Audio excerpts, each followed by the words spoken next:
ನಾನು ಎಲ್ಲಿದೆ ಅಂತ ಹೇಳಿ ಹುಡುಕ್ಬಿಟ್ಟು ಇದನ್ನೇ ಹಾಕೊಂಡು ವಿಡಿಯೋ ಮಾಡ್ಬೇಕು ಅಂಡ್ ಇದೇ ಮಂಚದ ಮೇಲೆ ವಿಡಿಯೋ ಮಾಡ್ಬೇಕು, ಇದೇ ಬೆಡ್ಶೀಟ್ ಹಾಕಿನೇ ವಿಡಿಯೋ ಮಾಡ್ಬೇಕು ಅಂತ ಹೇಳಿ ನಾನಿವತ್ತು ವಿಡಿಯೋ ಮಾಡ್ತಾರೆ. ತಮಗಿಷ್ಟ ಬಂದಂತ ರೀತಿಯಲ್ಲಿ ಅಪ್ಪಪ್ಪಪ್ಪ ಯಾವ ಲೆವೆಲ್ಗೆ ಸೋಷಿಯಲ್ ಮೀಡಿಯಾ ಪ್ಲಾಟ್ಫಾರ್ಮ್ ಅಳ್ಳಾಡಿಸ್ಬಿಟ್ರಿ ಅಂದ್ರೆ, ಕಂಡೋರ್ ಮನೆ ಬೆಡ್ರೂಮ್ ವಿಚಾರ, ಸೆಕ್ಸ್ ವಿಚಾರ ಯಾವ್ದೋ ಒಂದು ವಿಡಿಯೋ ಬಂದಿದೆ ಅಂದ್ರೆ ಎಷ್ಟು ಬರ್ಗೆಟ್ಟಿ ಕೂತಿರ್ತಾರೆ ಅಂದ್ರೆ, ಅಲ್ಲೊಂದು ರೇಪ್ ಆಗಿದ್ರು ಇಲ್ಲ ಅಲ್ಲೊಂದು ಯಾವ್ದೋ ಒಂದು ಕ್ರೈಮ್ ನಡೆದಿದ್ರೇನು ಈ ಒಂದು ಬೆಡ್ರೂಮ್ ವಿಚಾರನೇ ಅವ್ರಿಗೆ ಇಂಪಾರ್ಟೆಂಟ್ ಆಗಿರುತ್ತೆ. ಯಾಕಂದ್ರೆ ಒಳ್ಳೆ ವ್ಯೂಸ್ ಸಿಗುತ್ತಲ್ವಾ, ಒಳ್ಳೆ ಕಂಟೆಂಟ್ ಅಲ್ವಾ, ಅದ್ರಲ್ಲೂ ಒಳ್ಳೆ ಮಾನಿಟೈಸ್ ಆಗುತ್ತಲ್ವಾ. 2 ದಿವಸದಿಂದ ಅವ್ನು ಯಾವನ ಬಚ್ಚ ಲುಚ್ಚ ಕೆಲಸ ಮಾಡಿ ನನ್ನ ಒಂದು ಖಾಸಗಿ ವಿಡಿಯೋನ ವೈರಲ್ ಮಾಡಿದಕ್ಕೆ ಏನ್ ಯಾವ ಲೆವೆಲ್ ವೈರಲ್ ಮಾಡಿದ್ರಿ ಅಂದ್ರೆ, ನಿಮ್ಗೆ ಇಷ್ಟ ಬಂದಂತ ರೀತಿಯಲ್ಲಿ ಈ ಟಾಪ್ ನ ಹುಡುಕ್ತಾ ಇದ್ದೆ ನಾನು ಎಲ್ಲಿದೆ ಅಂತ ಹೇಳಿ ಹುಡುಕ್ಬಿಟ್ಟು ಇದನ್ನೇ ಹಾಕೊಂಡು ವಿಡಿಯೋ ಮಾಡ್ಬೇಕು ಅಂಡ್ ಇದೇ ಮಂಚದ ಮೇಲೆ ವಿಡಿಯೋ ಮಾಡ್ಬೇಕು, ಇದೇ ಬೆಡ್ಶೀಟ್ ಹಾಕಿನೇ ವಿಡಿಯೋ ಮಾಡ್ಬೇಕು ಅಂತ ಹೇಳಿ ನಾನಿವತ್ತು ವಿಡಿಯೋ ಮಾಡ್ತಾ ಇರೋದು. ಅಂಡ್ ಆ ವಿಡಿಯೋ ಬಂದು 2023 ಮಾಡ್ಕೊಂಡಿರೋದು. ಎಸ್, ನಾನು ಅವನು ಚೆನ್ನಾಗಿದ್ದಂತ ಸಮಯದಲ್ಲಿ, ಸಂಸಾರ ಮಾಡುವಂತ ಸಮಯದಲ್ಲಿ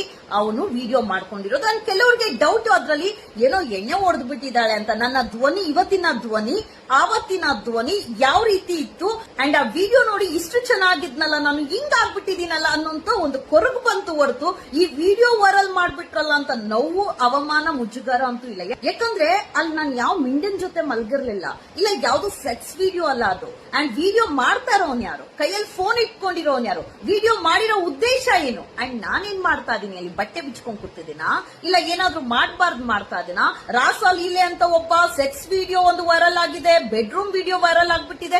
ಏನ್ ನಡೀತಾ ಇದೆ ಅಲ್ಲಿ? ಇಬ್ಬರ ಮಧ್ಯೆ ಜಗಳ ಆಗಿದೆ. ಕೈ ಮೇಲೆ ಇರುವಂತ ಮಾರ್ಕ್ಸ್ ಗೊತ್ತಿಲ್ವಾ, ಇಬ್ಬರ ಮಧ್ಯೆ ಜಗಳ ಆಗಿದೆ. ಜಗಳ ಆದಂತ ಸಮಯದಲ್ಲಿ ವಿಡಿಯೋ ಮಾಡ್ಕೊಂಡಿದ್ದಾನೆ. ಅಂಡ್ ಅದೊಂದೇ ವಿಡಿಯೋ ಅಲ್ಲ, 2 ವರ್ಷ ಅವನು ಏನಿದ್ದ ಪ್ರತಿ ದಿವಸ ತಿನ್ನೋದು, ಮಲಗೋದು, ಎದ್ದೋಳೋದು, ಇನ್ನೊಬ್ರ ಹತ್ರ ಮಾತಾಡೋದು, ಅದು ಟಾಯ್ಲೆಟ್ ಹೋಗಿರೋದು ಮಾಡ್ಕೊಂಡಿದ್ದಾನೇನೋ ಗೊತ್ತಿಲ್ಲ. 2 ವರ್ಷ ಅವನು ಬದುಕು ನಡೆಸಿದ್ದೆ ಬ್ಲಾಕ್ ಮೇಲ್ ಮಾಡ್ಕೊಂಡು ವಿಡಿಯೋ ಬಿಡ್ತೀನಿ ದುಡ್ಡು ಕೊಡು ಅಂತ ಹೇಳ್ಕೊಂಡು ಹೊರತು, ಆ 2 ವರ್ಷ ನಾನು ಏನ್ ಮಾನಸಿಕ ಕಿರುಕುಳ ಅನುಭವಿಸಿದೀನಿ, ಯಾವ ಲೆವೆಲ್ಗೆ ಅವ್ನು ನನ್ನ ಮೆಂಟಲಿ ಡಿಪ್ರೆಷನ್ ತಂದಾಕಿದ್ದ, ಎಷ್ಟು ನಂಗೆ ಮಾನಸಿಕ ಕಿರುಕುಳ ಕೊಟ್ಟಿದ್ದ.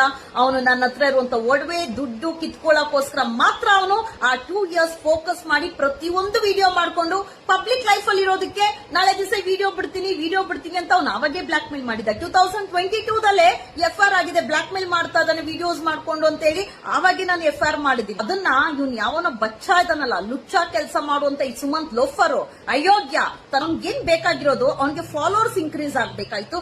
ಯಾವ ಹೆಣ್ಮಕ್ಳು ಖಾಸಗಿ ವಿಡಿಯೋ ಆದ್ರೇನು, ಖಾಸಗಿ ವಿಡಿಯೋ ಎತ್ಕೋ ನಿನಗ್ ಬೇಕಾಗಿದ್ದಂತ ಕಂಟೆಂಟ್ ಹಾಕ್ಬಿಟ್ಟು ರಾಸಲೀಲೆ ಏನಾದ್ರೂ ಇದೆಯಾ ಅಲ್ಲಿ, ಇಲ್ಲ ಸೆಕ್ಸ್ ವಿಡಿಯೋ ಏನಾದ್ರೂ ಇದೆಯಾ? ಏಯ್, ಗಂಡ ಎಂತಿ ಅಂತಂದ್ರೆ, ಸಂಸಾರ ಅಂತ ಅಂದ್ರೆ 1000 ನಡೆಯುತ್ತೆ, ಬೆಡ್ರೂಮ್ ಅಲ್ಲಿ 1000 ನಡೆಯುತ್ತೆ. ಅದನ್ನ ತಗೊಂಡು ವಿಡಿಯೋ ಮಾಡಿ ಪಬ್ಲಿಕ್ ಅಲ್ಲಿ ಪಬ್ಲಿಷ್ ಮಾಡೋನು ಒಂದು ಸಂಸಾರಿ ಆಗಕ್ ಲಾಯಕ್ ಇದ್ಯಾ? ಯಾವ ಗಂಡಂದ್ರು ಯಾವ ಎಂತಿರ್ ವಿಡಿಯೋ ಸಹ ಮಾಡಬೇಡಿ, ಯಾವ ಎಂತಿರು ಯಾರ ಗಂಡಂದ್ರು ವಿಡಿಯೋ ಸಹ ಮಾಡ್ಕೊಂಡು ನಾಳೆ ದಿವಸ ನಿಮ್ಗಿರುವಂತ ಅನೈತಿಕ ಅಕ್ರಮ ಸಂಬಂಧಕ್ಕೆ ನಿನ್ನ ವಿಡಿಯೋ ಬಿಡ್ತೀನಿ, ನಿನ್ನ ಪಬ್ಲಿಷ್ ಮಾಡ್ತೀನಿ, ನಿನ್ನ ಡ್ಯಾಮೇಜ್ ಮಾಡ್ತೀನಿ, ಸಮಾಜಕ್ಕೆ ನೀನ್ ಸೂಳೆ ಅಂತ ತೋರಿಸ್ತೀನಿ, ವೇಶ್ಯ ಅಂತ ತೋರಿಸ್ತೀನಿ, ಡಗಾರ್ ಅಂತ ತೋರಿಸ್ತೀನಿ, ನಿಂಗೆ 6 ಜನ ಮದ್ವೆ ಆಗಿದಾರಂತ ತೋರಿಸ್ತೀನಿ ಅಂತ ಹೇಳಿ ಬ್ಲಾಕ್ ಮೇಲ್ ಮಾಡುವಂತ ಇಂಥ ಗಾಂಡುಗಳಿಗೆ ನಾವೇನಾದ್ರೂ ಹೆಣ್ಮಕ್ಳು ಎದುರ್ಕೊಂಡ್ಬಿಟ್ರೆ ಸಮಾಜದಲ್ಲಿ ಹೆಣ್ಮಕ್ಳಿಗೆ ಉಳಿಗಾಲನೇ ಇಲ್ಲ.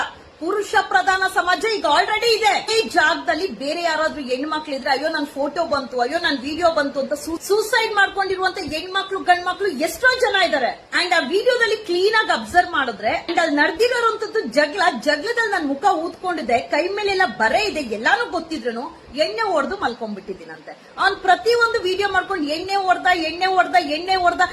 ಹೊಡಿಬೇಕಂದ್ರೆ ನಿಮ್ಗೆ ಹೇಳಿ ಹೊಡಿಬೇಕಾ? ಎಣ್ಣೆ ಕುಡ್ದಿದ್ದಾಳೆ, ಎಣ್ಣೆ ಕುಡಿಬೇಕಂದ್ರೆ ನಿಮ್ನ ಕೇಳಿ ಕುಡಿಬೇಕಾ? ಎಣ್ಣೆ ಅಂಗಡಿ ಓಪನ್ ಆಗಿರುತ್ತೆ, ಹೋಗಿ ತಗೊಂಬಂದ್ ಕುಡಿಯೋದಕ್ಕೆ ಸ್ವತಂತ್ರ ಅನ್ನೋದು ಪ್ರತಿಯೊಬ್ಬರಿಗೂ ಇರುತ್ತೆ, ಕುಡಿಬಹುದು. ಸ್ವತಂತ್ರವಾಗಿ ಬದುಕುವಂತ ರೈಟ್ಸ್ ಪ್ರತಿಯೊಬ್ಬರಿಗೂ ಇದೆ. ಆದ್ರೆ ನನ್ನ ಖಾಸಗಿ ವಿಡಿಯೋನ ತಗೊಂಡು ತಮಗಿಷ್ಟ ಬಂದಂತ ರೀತಿಯಲ್ಲಿ ಅಪ್ಪಪ್ಪಪ್ಪ ಯಾವ ಲೆವೆಲ್ಗೆ ಸೋಷಿಯಲ್ ಮೀಡಿಯಾ ಪ್ಲಾಟ್ಫಾರ್ಮ್ ಅಳ್ಳಾಡಿಸ್ಬಿಟ್ರಿ ಅಂದ್ರೆ, ಆದ್ರೆ ಅನೇಕ ಜನ ನನಗೆ ಕಾಲ್ ಮಾಡಿ, ಮೇಡಮ್ ಧೈರ್ಯವಾಗಿರಿ, ಕುಗ್ಗಬೇಡಿ ಅಂತ ಹೇಳಿದ್ರು. ನಾನ್ ಯಾಕ್ರಿ ಕುಗ್ಲಿ, ನಾನ್ ಯಾಕ್ರಿ ಬೇಜಾರ್ ಮಾಡ್ಕೊಳ್ಳಿ? ನನ್ನ ವಿಡಿಯೋ ಅದು, ನನ್ನ ಮನೆ ಬೆಡ್ರೂಮ್ ಅದು, ನಾನು ಸಂಸಾರ ಮಾಡಿದೆ ಬಿಟ್ಟು ಹೋದ, ಅದ್ ನಡೆದಿರೋಂತ ವಿಚಾರ. ಯಾಕದಕ್ ನನ್ ಬೇಜಾರಾಗ್ಬೇಕು, ನೋವು ತಿನ್ಬೇಕು? ನಡೆದಿರೋದ್ ನಿಜ. ನನ್ನ ಬೆಡ್ರೂಮ್ ಅಲ್ಲಿ 1000 ನಡೆಯುತ್ತೆ, ಸಂಸಾರ ಅಂದ್ಮೇಲೆ 1000 ನಡೆಯುತ್ತೆ. ಹಾಗಾದ್ರೆ ನಿಮ್ಮ ಅಕ್ಕ ತಂಗಿರ್ದು, ನಿಮ್ ತಂದೆ ತಾಯಿದು, ನಿಮ್ಮ ಹೆಂಡತಿ ಮಕ್ಕಳದು ತಗೊಂಬಂದು ನೀವು ಪಬ್ಲಿಕ್ ಅಲ್ಲಿ ಇರ್ತೀರಾ? ನೀವು ಈ ತರ ವಿಡಿಯೋ ಮಾಡ್ಕೊಳ್ತೀರಾ? ಏನ್ ಸಾಮಾಜಿಕ ಹೋರಾಟಗಾರ್ತಿ, ಸೌಜನ್ಯ ಹೋರಾಟಗಾರ್ತಿ, ರಾಸಲೀಲೆ ನೋಡ್ರಪ್ಪ, ಸೌಜನ್ಯ ಹೋರಾಟಗಾರ್ತಿ ಯಾವ ತರ ಮಾಡ್ತಾ ಇದ್ದಾಳೆ ಅನ್ನೋದಕ್ಕೆ ನನ್ನ ಮನೆ ಬೆಡ್ರೂಮ್ ಲಾಡ್ಜ್ ಅಲ್ಲ, ಓಯೋ ರೂಮ್ ಅಲ್ಲ, ನನ್ನ ಮನೆ ಬೆಡ್ರೂಮ್ ಅಲ್ಲಿ ನಾನ್ ಸಂಸಾರ ಮಾಡುವಂತ ಸಮಯದಲ್ಲಿ ತಗೊಂಡಿರುವಂತ ವಿಡಿಯೋ. ಅಯೋಗ್ಯಂದು ಜೀವನ ಬರೀ ವಿಡಿಯೋದಲ್ಲೇ ಆಗೋಗಿತ್ತು. ಅದರಿಂದ ಹೊರ ಬರೋದಕ್ಕೆ ಎಷ್ಟು ಕಷ್ಟ ಪಟ್ಟಿದೀನಿ ಅನ್ನೋದು ನನಗ್ ಗೊತ್ತಿದೆ. ಆ ಒಂದು ವಿಚಾರವಾಗಿ ಕೇಸಸ್ ಇದೆ, 14 FIR ಇದೆ ಅವನ ಮೇಲೆ, PCR ಇದೆ, ಡಿಫಾರ್ಮೇಶನ್ ಕೇಸ್ ಇದೆ. ರೀಸೆಂಟ್ ಆಗಿ ಕೋರ್ಟ್ ಬಂದಂತ ಸಮಯದಲ್ಲಿ ಲಾಸ್ಟ್ ಮಂತ್ ಕೇಸ್ ಬಂದಾಗ ಸ್ವಾಮಿ ಒಂದ್ಸಲ ತಪ್ಪಾಯ್ತು ಅಂದ್ರೆ ಏನೂ ಆಗೋದಿಲ್ಲ, ಇಲ್ಲಿ ಆಗೋಗಿದೆ, ನಮ್ಮಿಬ್ಬರ ಮಧ್ಯೆ ಜಗಳ ನೋಡ್ದೋಗಿದೆ, ಒಂದ್ಸಲ ತಪ್ಪಾಯ್ತು ಅಂತ ಕೇಳ್ಕೊಂಡ್ರೆ ನಾನು ರಾಜಿ ಮಾಡ್ಕೊಳ್ತೀನಿ ಅಂತ ಹೇಳಿ ನಾನು ಹಿಂದಿಂದೇನೆ ಓಡಾಡಿದ್ ಗೋಳಿ ಮಗ ಅವನು. ಜಡ್ಜ್ ಹೇಳಿದ್ರು ಒಂದ್ಸಲ ಮಾತಾಡಿ ಅಂತಾನೂ ಅಂದ್ರು. ಸರ್ ಅವ್ನ್ ಬದ್ಲಾಗಲ್ಲ, ಅವ್ನು ಈ ತರ ನಾಟಕ ಮಾಡ್ತಾನೆ, ನೆಕ್ಸ್ಟ್ ವಿಡಿಯೋ ಬಿಡ್ತಾನೆ, ಬ್ಲಾಕ್ ಮೇಲ್ ಮಾಡ್ತಾನೆ, ಅದೇ ಇಲ್ಲಿ ಮಾತ್ರ ಅವ್ನು ನಾಟಕ ಮಾಡ್ತಾನೆ ಅಂದ್ರೆ ಒಂದ್ಸಲ ಮಾತಾಡಿ ಅಂದಿದ್ದಕ್ಕೆ ನಾನು ಅಲ್ಲಿ ಊಟ ಮಾಡುವಂತ ಸಮಯದಲ್ಲಿ ಮೊಸರನ್ನ ತಗೊಂಡು ಊಟ ಮಾಡುವಂತ ಸಮಯದಲ್ಲಿ ಇವನು ಸಹ ನನ್ನ ಪ್ಲೇಟ್ ಅಲ್ಲೇ ಮೊಸರನ್ನ ತಿನ್ಕೊಂಡು ಓಲಾದಲ್ಲಿ ಏನೋ ಕೋರ್ಟಿಗೆ ಬಂದಿದ್ದ, ಅವನೇ ಡ್ರಾಪ್ ಮಾಡು ಅಂತ ಕೇಳ್ಕೊಂಡೋಗ ಅಲ್ಲಿ ಬಿಟ್ಬಿಡು ನನ್ನ ಸ್ವಲ್ಪ ಕದ್ರೆನಹಳ್ಳಿ ಕ್ರಾಸ್ ಹತ್ರ ಅಂದೋಗ ನಾನೇ ಅವನ ಕದ್ರೆನಹಳ್ಳಿ ಕ್ರಾಸ್ ಹತ್ರ ಬಿಟ್ಬಿಟ್ಟು ಹೋಗಿದ್ದೀನಿ. ಈ ಗೋಳಿ ಮಗ ನನ್ನ ಖಾಸಗಿ ವಿಡಿಯೋ ಎತ್ಕೊಂಡು ಯಾವನ ಬಚ್ಚ ಕೈಲಿ ಲುಚ್ಚ ಕೆಲಸ ಮಾಡಿಸಿದ್ದಾನೆ, ಅದನ್ನ ತಗೊಂಡು ತಾವು ಟ್ರೋಲ್ ಮಾಡಿದಿರಲ್ಲ, ಸಿಕ್ಕಿದೇನೋ ಏನ್ರೋ ಸಿಕ್ತು, ಬರ್ಗೆಟ್ಟಿ ಕಾದ್ ಕೂತಿದ್ದೀರಾ. ಅದೇ ವಿಡಿಯೋ ಮಾಡೋ ಉದ್ದೇಶ ಏನು, ವಿಡಿಯೋ ಮಾಡ್ಕೊಂಡಿರೋ ಉದ್ದೇಶ ಏನು, ವಿಡಿಯೋ ಬಿಟ್ಟಿರೋ ಉದ್ದೇಶ ಏನು, ಅಂಡ್ ಅಲ್ಲಿ ನಡೆದಿರೋ ಜಗಳ ಏನು, ಅಲ್ಲಿ ಬಿದ್ದಿರುವಂತ ಮಾರ್ಕ್ಸ್ ಅಲ್ಲೇ ಕೈ ಮೇಲೆ ಹಂಗೆ ಇದೆ, ಅದನ್ನ ತಿಳ್ಕೊಳ್ಳೋದೇನಿಲ್ಲ. ಅಲ್ಲೇನೋ ಸೆಕ್ಸ್ ನಡೆದು ಬಿಡುತ್ತಾ, ಸೆಕ್ಸ್ ವಿಡಿಯೋ ಆಗೋಯ್ತಾ, ಲಾಡ್ಜ್ ಅದು, ರೂಮ್ ಅದು, ಓಯೋ ರೂಮ್ ಅದು, ಇಬ್ಬರ ಮಧ್ಯೆ ರಾಸಲೀಲೆ ನಡೀತಾ ಇದ್ಯಾ. ಓ ಸಂಧ್ಯಾ ಪವಿತ್ರ ನಾಗರಾಜು ರಾಸಲೀಲೆ ವಿಡಿಯೋ ಬಂದ್ಬಿಟ್ಟಿದೆ, ಸೌಜನ್ಯ ಹೋರಾಟಗಾರ್ತಿ ಅಂತ ಹೇಳಿ ಹಾಕೊಂಡಿದ್ದೀರಲ್ಲ, ಹೋರಾಟಗಾರ್ತಿನೇ ನಾನು. ಯಾಕಂದ್ರೆ ಎಲ್ಲೂ ಹೋಗಿ ದೇಹ ಮಾರ್ಕೊಂಡಿಲ್ಲ, ಮೈ ಮಾರ್ಕೊಂಡಿಲ್ಲ, ನನ್ ಮೈ ಎತ್ಕೊಂಡೋಗಿ ಇನ್ನೊಬ್ರು ಗಡ ಇಟ್ಟಿಲ್ಲ, ಇಲ್ಲ ಮಾರಾಟಕ್ಕಂತ ನಿಂತಿಲ್ಲ, ಇಲ್ಲೆಲ್ಲೋ ಮೆಜೆಸ್ಟಿಕ್ ಮಾರ್ಕೆಟ್ ಅಲ್ಲಿ ನಿಂತಿರುವಂತ ಹೆಣ್ಣು ಮಗಳು ನಾನು ಅಲ್ಲ, ಹೋರಾಟಗಾರ್ತಿನೇ. ಈ ಕಳೆದ 2 ವರ್ಷದಿಂದ ಬರೀ ನಂದು ಒಂದು ಜಗದ ವಿಚಾರವಾಗಿ ಬರೀ ಇದೇ ನಡೀತಾ ಇರೋದಕ್ಕೆ ಯಾರಿಗೂ ನನ್ನ ಬಗ್ಗೆ ಗೊತ್ತಿಲ್ಲ. ನಾನು ಏನ್ ಮಾಡಿದ್ದೆ, ಹೆಂಗಿದ್ದೆ, ಯಾಕೆ ಈ ಪರಿಸ್ಥಿತಿ ಬಂತು, ನಾನು ಮಾಡಿದಂತ ದೊಡ್ಡ ತಪ್ಪು.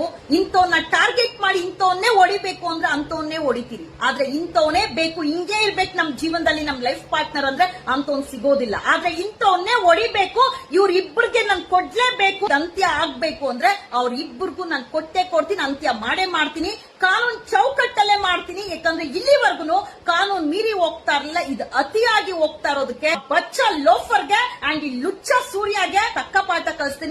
ಗಂಡವ್ರ ಮನೆ ಬೆಡ್ರೂಮ್ ವಿಚಾರ, ಸೆಕ್ಸ್ ವಿಚಾರ, ಗಂಡ ಹೆಂಡತಿ ವಿಚಾರ, ಸಂಸಾರ ವಿಚಾರ ಅಂದ್ರೆ ನಿಮ್ಮನೇಲಿ ಹೆಂಡತಿ ಏನ್ ಮಾಡ್ತಾ ಇದ್ದಾಳೆ, ಪಕ್ಕದ ಮನೆ ಮಿಂಡನ್ ಜೊತೆ ಓಡೋಗಿದ್ದಾಳ, ನಿಮ್ಮನೇಲಿ ಏನಿದೆ ತೂತು ಅನ್ನೋದು ನೋಡಲ್ಲ, ಕಂಡೋರ್ ಮನೆ ದೋಸೆ ತೂತು ಹೇಗಿದೆ, ಕಂಡೋರ್ ಮನೆ ಸಮಸ್ಯೆ ಏನಿದೆ ಅಂತ ನೋಡ್ಕೊಂಡ್ ಕುತ್ಕೊಳ್ಳೋಂತ ನಿಮ್ಮಂತ ಬರ್ಗೆಟ್ ನಾಯಿಗಳಿಗೆ ನಾನು ತಲೆ ಕೆಡಿಸ್ಕೊಳ್ತೀನಿ. ಇವತ್ತು ಚಾಲೆಂಜ್ ಆಗಿ ಹೇಳ್ತೀನಿ ಕೇಳಿ, ಇಲ್ಲಿವರೆಗೂ ನಾನು ಸೀರಿಯಸ್ ತಗೊಂಡಿರ್ಲಿಲ್ಲ, ವೈಯಕ್ತಿಕ ವಿಚಾರದ ಕೇಸ್ ನಡೀತಾ ಇದೆ, ಕಾನೂನಿಗೆ ಗೌರವ ಕೊಡೋಣ ಅಂತ ಹೇಳಿ. ಬಟ್ ಇನ್ನು ಮುಂದೆ ತಗೊಳ್ಳುವಂತ ಒಂದೊಂದು ಡಿಸಿಷನ್ ಎಷ್ಟು ನನ್ನ ಸುದ್ದಿಗೆ, ನನ್ನ ವಿಡಿಯೋಗಳನ್ನ ಬಿಡುವಂತ ಕೆಲಸ ಮಾಡಬಾರ್ದು. ಮುಗ್ದೋಗಿರುವಂತ ಸಂಬಂಧ, ಮುಗ್ದಿ ಎಂಡ್ ಆಗಿರುವಂತ ಸಂಬಂಧನ ಆಗಾಗ ವಿಡಿಯೋನ ಇಟ್ಕೊಳ್ಳೋದು, ವಿಡಿಯೋ ಬಿಡೋದು, ವೈರಲ್ ಮಾಡೋದು, ಸಾಮಾಜಿಕ ಜಾಲತಾಣದಲ್ಲಿ ನನ್ನ ಬಗ್ಗೆ ಕೆಟ್ಟದಾಗೆ ತೋರಿಸೋದು. ಕೆಟ್ಟದಾಗಾದ್ರೂ ತೋರಿಸ್ರಿ, ಒಳ್ಳೆ ರೀತಿಗಾದ್ರೂ ತೋರಿಸ್ರಿ, ಇಲ್ಲ ಇನ್ನು ನ್ಯೂಡಾಗಾದ್ರೂ ತೋರಿಸ್ರಿ, ಇಲ್ಲ ಇನ್ನು AI ಪಿಕ್ಚರ್ ಹಾಕಾದ್ರೂ ತೋರಿಸ್ಕೊಡ್ರಿ, ಏನು ಒಂದು ರೋಮ ಸಹ ಕಿತ್ಕೊಳ್ಳಕ್ಕೆ ಸಾಧ್ಯ ಇಲ್ಲ. ಸಂಧ್ಯಾ ಮುಂದೆ ಬಂದು ನಿಂತ್ಕೊಂಡು ಮಾತಾಡ್ರಿ, ನನ್ನ ತಾಕತ್ ಏನಂತ ತೋರಿಸ್ತೀನಿ. ಆ ಗಾಂಡು ವಿಡಿಯೋ ಮಾಡ್ಕೊಂಡಿರೋನು, ಆ ವಿಡಿಯೋ ಕೊಟ್ಟಿರೋನು, ಇದು ಸಂಧ್ಯಾ ರಾಸಲೀಲೆ ಅಂತ ಹೇಳಿ. ಬೆಡ್ರೂಮ್ ಅಲ್ಲಿ 1000 ನಡೆದಿರುತ್ತೆ, ಸಂಸಾರ ಮಾಡಿರೋದು ನಿಜ, ಮಲಗಿರೋದು ನಿಜ, ಪ್ರತಿಯೊಂದು ನಿಜ, ಬಿಟ್ಟು ಹೋಗಿರೋದು ನಿಜ. ಕೇಳಕ್ ನೀನ್ ಯಾವನು, ಕೇಳಕ್ ನಮ್ ತಂದೆ ತಾಯಿ ಇರ್ಬೇಕು.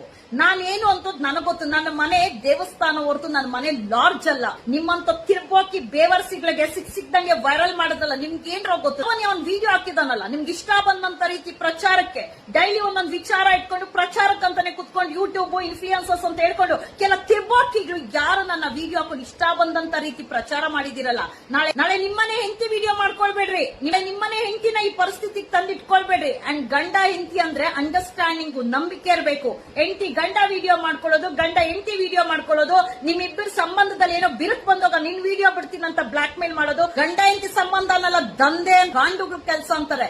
ಇಲ್ಲಿವರೆಗೂ ನಾನು ಸೈಲೆಂಟ್ ಆಗಿದ್ದೆ, ಬಟ್ ಇನ್ನು ಮುಂದೆ ಇದಕ್ಕೆ ಅಂತ್ಯ ತೋರಿಸುವಂತ ಕೆಲಸ ನಾನೇ ಮಾಡ್ತೀನಿ. ಪೊಲೀಸ್ ಅವ್ರು ಏನ್ ಮಾಡ್ತಾರೆ, ಇಬ್ಬರಿಗೂ ಜಗಳ ಆಗಿ ಯಾರ್ದೋ ಒಂದು ಡೆಡ್ ಬಾಡಿ ಬಿದ್ದಾಗ ಮಾರ್ಜರ್ ಮಾಡಕ್ಕೆ, ಇನ್ವೆಸ್ಟಿಗೇಷನ್ ಮಾಡಕ್ ಬಂದು ಆರೋಪಿನ 24 ಗಂಟೆಲಿ ಬಂಧಿಸ್ಬಿಟ್ಟೆ ಅಂತ ಹೇಳಕ್ ಬರ್ತಾರೆ. ಆದ್ರೆ ನಮ್ಮ ಸಮಸ್ಯೆಗಳಿಗೆ ಅವ್ರ ಪರಿಹಾರ ಕೊಡಕ್ ಬರಲ್ಲ, ಪರಿಹಾರ ನಾವೇ ಕಂಡುಕೊಳ್ಬೇಕು. ಅಂತ್ಯ ಆಗ್ಬೇಕಂದ್ರೆ ನನ್ನ ನಿರ್ಧಾರ ನಾನು ಏನ್ ತಗೊಂಡಿದ್ದೀನಿ ಅದ್ ಮಾಡೇ ಮಾಡ್ತೀನಿ. ಇವ್ರಿಬ್ಬರು ಕೊಡ್ತೀನಲ್ಲ, ಏನ್ ಈ ವಿಡಿಯೋ ಹಾಕಿ ಸೋಷಿಯಲ್ ಮೀಡಿಯಾ ಪ್ಲಾಟ್ಫಾರ್ಮ್ ಶೇಕ್ ಮಾಡಿದ್ದು, ಆ ಕೊಡೋ ವಿಡಿಯೋ ಇದೆಲ್ಲ ಅದು ಶೇಕ್ ಆಗ್ಬೇಕು. ನೆಕ್ಸ್ಟ್ ಯಾರ ಲೈಫ್ ಅಲ್ಲೂ ಸಹ ಆಟ ಆಡಬಾರ್ದು. ನೆಕ್ಸ್ಟ್ ಒಂದು ವಿಡಿಯೋ ನನ್ನ ವಿಚಾರಕ್ಕೆ ಬರ್ಬೇಕು ಅಂದ್ರೆ ಉಚ್ಚ ಉಳ್ಕೊಳ್ಬೇಕು, ಊಹಿಸ್ತೀನಿ ಈ ಸಲ.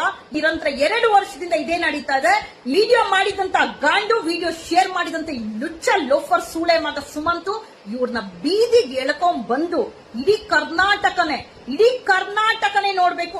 ಎಷ್ಟು ಜನ ಹೆಣ್ಣು ಮಕ್ಕಳ ಜೀವನ ಹಾಳು ಮಾಡಿದ್ದಾರೆ, ಎಷ್ಟು ಜನ ಹೆಣ್ಣು ಮಕ್ಕಳ ಖಾಸಗಿ ಫೋಟೋಸ್ ವಿಡಿಯೋಸ್ ಇಟ್ಕೊಂಡು ಬ್ಲಾಕ್ ಮೇಲ್ ಮಾಡಿದ್ದಾರೆ. ಯಾರಾದ್ರೂ ಹೆಣ್ಣು ಮಕ್ಕಳು ಬಂದು ಹೊರಗಡೆ ಹೇಳೋಣ ಅಂತ ಅಂದ್ರೆ ನಮ್ದೆಲ್ ವಿಡಿಯೋಸ್ ವೈರಲ್ ಮಾಡ್ಬಿಡ್ತಾನಂತ ಬಯಕೆ 4 ಗೋಡೆ ಮಧ್ಯೆ ಇದಾರಲ್ಲ, ಅವ್ರಿಗೆಲ್ಲಾರ್ಗು ನ್ಯಾಯ ಕೊಡ್ಸೋದಕ್ಕೆ ಸೇರಿನೇ ಈ ಸಲ ನನ್ನ ಮಕ್ಕಳ ಪಬ್ಲಿಕ್ ಗೆಳ್ಕೊಂಡ್ ಬಂದು ಚಪ್ಲಿ ಪರಕೆಗೆ ಏನೇನ್ ಆಕ್ಷನ್ ಇದೆಯೋ ಆಕ್ಷನ್ ತಗೊಳ್ಬೇಕಂದ್ರೆ ಹೆಣ್ಣು ಮಗಳನ್ನ ನಿರಂತರವಾಗಿ ಮಾಡ್ತಾ ಇರುವಂತ ಅವಮಾನಕ್ಕೆ ತೇಜೋದೆಗೆ ನೆಕ್ಸ್ಟ್ ಯಾವ ಹೆಣ್ಣು ಮಕ್ಕಳಿಗೂ ತೇಜೋದೆ ಮಾಡಬಾರ್ದಂದ್ರೆ ಇವ್ರು ಇಬ್ಬರು ಲುಚ್ಚಾಗಳನ್ನ ಪಬ್ಲಿಕ್ ಅಲ್ಲಿ ನಿಲ್ಸುವಂತ ಕೆಲಸ ನಾನು ಮಾಡೇ ಮಾಡ್ತೀನಿ.